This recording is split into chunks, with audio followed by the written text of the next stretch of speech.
Subscribe now and press the bell icon. Never miss an update. கல் உப்புடன் இந்த இரண்டு பொருட்களை கலந்து வைத்தாலே போதும். நல்லது முன்வாசல் வழியாக ஓடி வரும். கெடுதல் பின் வாசல் வழியாக தெரித்து ஓடிவிடும். என்ன செய்தும் உங்கள் வீட்டில் நல்லது மட்டும் நடக்கவே மாட்டேங்குது என்பவர்கள் மட்டும் இந்த பதிவு போதும். வீட்டில் நல்லது நடக்க வேண்டும் என்பதற்காக பூஜை புனஸ்காரங்களை செய்வார்கள்.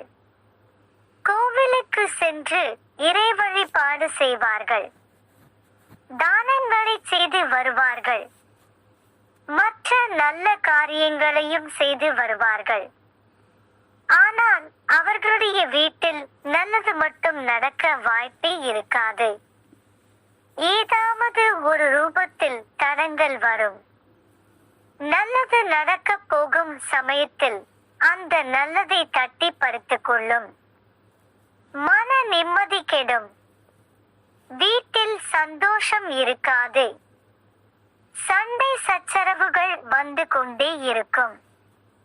உறவுகளுக்கு இடையே ஒற்றுமை இருக்காது. இப்படிப்பட்ட பிரச்சனைகள் உங்களுடைய வீட்டில் இருந்தால் இந்த பரிகாரத்தை செய்து பலனடையலாம். சுத்தமான கல் உப்பை புதியதாக வாங்கி வைத்துக் கொள்ளுங்கள். பரிகாரம் செய்ய போகும் அன்றுதான் கல் உப்பை கடையில் இருந்து வாங்க வேண்டும். மண் அகல் தீபத்திலேயே கொஞ்சம் பெரிய அளவில் அகண்ட தீபம் என்று கிடைக்கும். அதை வாங்கிக் கொள்ளலாம். அப்படி இல்லை என்றால் மண் கிண்ணங்கள் சிறிய அளவில் இருந்தால் அதையும் பரிகாரத்திற்கு பயன்படுத்திக் கொள்ளலாம். அந்த புதிய மண் கிண்ணத்தை வாங்கி தண்ணீரில் நன்றாக ஊற வைத்து கழுவி உலர வைத்துக் கொள்ளுங்கள். அந்த மண் கிண்ணத்தில் கல் உப்பை போட்டுக் கொள்ள வேண்டும். அந்த கல் உப்புக்குள் 1 இன் கீழ் 2 ஸ்பூன் அளவு கஸ்தூரி மஞ்சள் பொடியை சேர்த்து நன்றாக கலந்து கொள்ள வேண்டும். லேசாக உப்பு மஞ்சள் நிறத்தில் மாறியிருக்கும். அந்த மஞ்சள் நிற கல் உப்பின் மேல் 11 மிளகுகளை மேலே தெரியும் படி வைத்து விடுங்கள். கல் உப்பின் மேலே அப்படியே அடக்கி வைத்தால் மிளகு நிற்கும். தயார் செய்த இந்த மண் கிண்ணத்தை உங்களுடைய வீட்டில் வரவேற்பறையில் எந்த இடத்தில் வேண்டுமென்றாலும் வைக்கலாம்.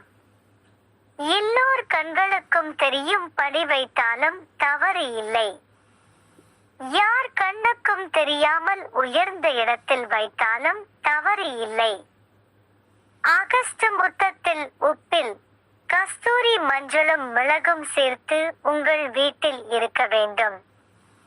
இந்த மண் அகல் கிண்ணத்தை உங்களுடைய வீட்டில் வைத்த பின்பு நிச்சயமாக நல்ல மாற்றத்தை உங்களால் உணர முடியும். வீட்டில் சுபகாரியங்கள் நடக்கும். கசப்பான சம்பவங்கள் நடப்பது குறையும்.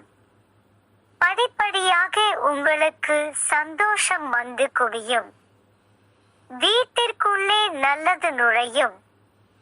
வீட்டிற்குள்ளே இருக்கக்கூடிய கெடுதல் பின்வாசல் வழியாக வெளியே செல்லும். உடனே உங்களுடைய வீட்டில் பின் வாசல் இல்லை என்று சொல்லாதீர்கள். முன்னோர்கள் சொல்லுவார்கள் அல்லவா, வீட்டில் இருக்கும் கெடுதல் பின்வாசல் வழியாக ஓடிவிடும் என்று. உங்களுடைய வீட்டில் பின் வாசல் இல்லை என்றாலும் கெடுதல் உங்களை விட்டு உங்கள் பின் பக்கமாக போய்விடும். முயற்சி செய்து பாருங்கள், நல்லதே நடக்கும் என்ற கருத்தோடு இந்த பதிவினை நிறைவு செய்து கொள்வோம்.